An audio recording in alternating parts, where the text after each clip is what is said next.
Former homeless people, what did you need the most? What was the best thing someone did for you?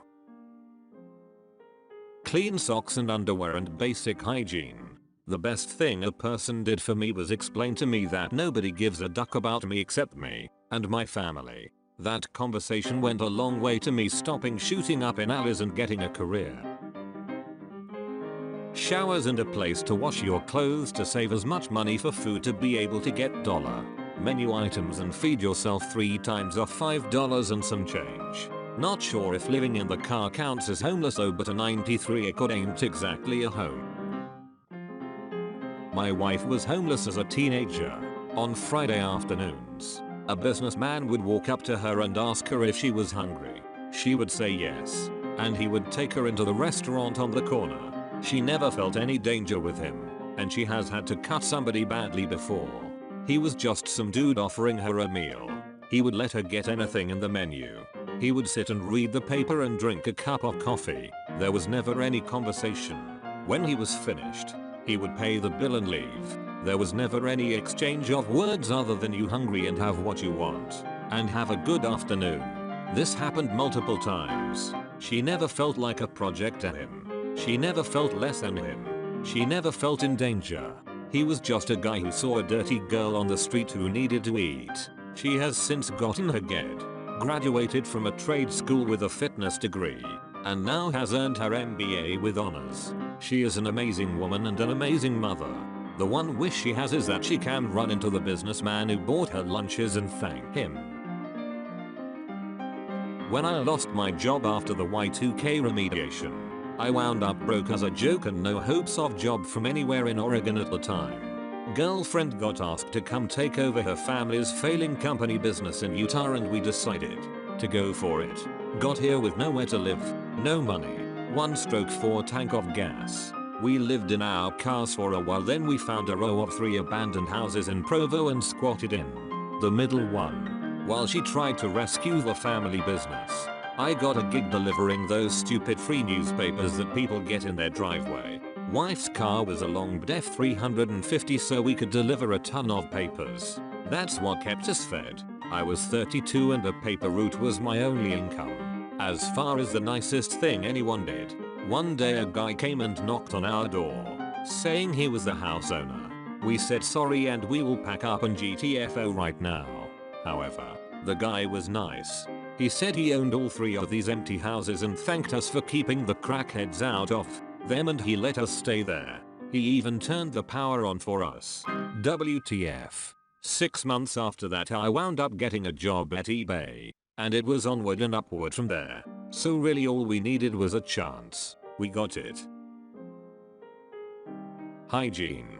Anyone who let me take a shower and shave was an angel. Employment. I wasn't addicted and wasn't mentally ill, but I had legal trouble and employers aren't going to hire someone who is probably going to jail 5 months from now. I had to work under the table for like $4 per hour.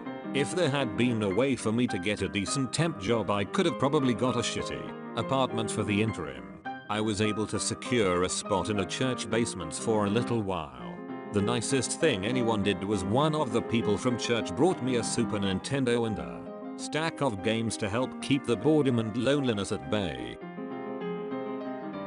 15 years ago the most crucial things we needed were impossible, like a mailing address, phone number, toilet, and water. We'd keep a payphone under watch for those who'd get calls, trying to get a job, housing, anything. The basics are hard. Now phones are cheap, but water and toilet are still real needs. Addresses are still tricky but easier as we rely on a location less and digital info more. Public transportation is still ridiculous. You have to spend a day or 2 convincing the system you need it free. Otherwise you'll be out what little you can make in a 3 transit path. Definitely letting me shower. Giving me new sharp clippers for my toenails. From constantly wearing boots and not having clippers, your nails get really long and start to become really painful. Giving me bags of food for my dog. Letting me bathe my dog. Fresh socks and underwear. Doggy sweaters or rain jackets for my dog. Pretty much hygiene for myself. Food treats and warmth for dog face. I work in downtown and see these guys in a park every morning sleeping on the grass. Would it be weird if just brought them breakfast one day? I feel bad and have never spoken to them, but I bet they will be there tomorrow morning. For me it was socks. Shoes too. But the simplest thing of socks made me feel better about myself. When it was cold I could pull out a pair or four to use on my feet or hands. Somewhere to sleep. Without sleep nothing works right. Money lol, but really it's stability that's the hardest to come by. Nobody has faith that anybody homeless can make it out of their situation, but as a man who has been on his own since 16 with nothing but the clothes on my back, it's hard to come from nothing to stable. Just need someone to believe that you have the hustle to grind and make it out. I'm homeless, currently living in a motel. Have been homeless for 4 years as of this month. We need ways to clear our names so we can actually move into places. My mom got evicted from our apartment after getting laid off, and now we can't move in anywhere half decent anymore. Only motels and living with other people. Also, stability is really nice, but almost impossible to come by for more than a few months. The nicest thing was an old couple taking in me and my mom for 3 months. Some really great people and I'll always appreciate them. I was a street kid. From 13 to 18 I coasted around on my own. As you can imagine, it was a pretty rough ride. I don't remember an awful lot of it, but a few people stand out even now. I think the only thing they have in common is that they saw me. It's amazing how invisible you feel on the street. People steer their children away from you, avert their gaze, pretend you're invisible. It gets to you. I vividly remember this one woman. Immaculately dressed, gorgeous Eastern European woman, around 40. I was panhandling and she walked right up to me and asked me to eat with her. We sat on a patio smoking cigarettes, snacking, drinking coffee. She asked me questions about myself like she really cared, and she listened. Didn't offer miracle solutions or pity, just fed me lunch and listened. I remember her face 15 years later. It's why now, in my reincarnation as a soccer mom, I teach my children to always acknowledge when it's safe to do so.